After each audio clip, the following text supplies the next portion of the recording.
नवरात्रि में चौथे दिन देवी को कुष्मांडा के रूप में पूजा जाता है। अपनी मंद हल्की हंसी के द्वारा अंड यानी ब्रह्मांड को उत्पन्न करने के कारण इस देवी को कुष्मांडा नाम से अभिहित किया गया है।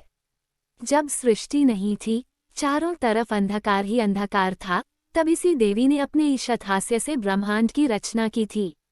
इसीलिए इसे सृष्टि की आदिस्वरूपा या आदिशक्ति कहा गया है। इस देवी की 8 भुजाएं हैं, इसलिए अष्टभुजा कहलाईं।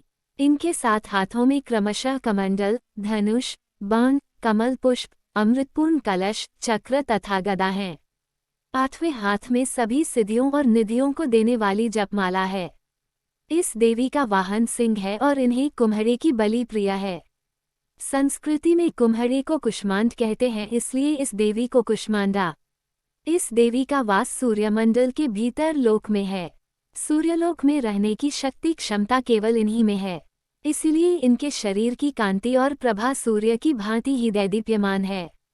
इनके ही तेज से 10 दिशाएं आलोकित हैं। ब्रह्मांड की सभी वस्तुओं और प्राणियों में इन्हीं का तेज व्याप्त है। चंचल और पवित्र मन से नवरात्रि के चौथे दिन इस देवी की पूजा आराधना करना चाहिए। इससे भक्तों के रोगों और शोकों का नाश होता है तथा उसे आयु, यश, बल और आरोग्य प्राप्त होता है। ये देवी अत्यल्प सेवा और भक्ति से ही प्रसन्न होकर आशीर्वाद देती हैं। सच्चे मन से पूजा करने वाले को सुगमता से परम पद प्राप्त होता है। विधि विधान से पूजा करने पर भक्त को कम समय में ही कृपा का सूक्ष्म भाव अनुभव होने लगता है। ये देवी आधियों व्याधियों से मुक्त करती हैं और उसे सुख, समृद्धि और उन्नति प्रदान करती हैं। अंततः इस देवी की उपासना में भक्तों को सदैव तत्पर रहना चाहिए।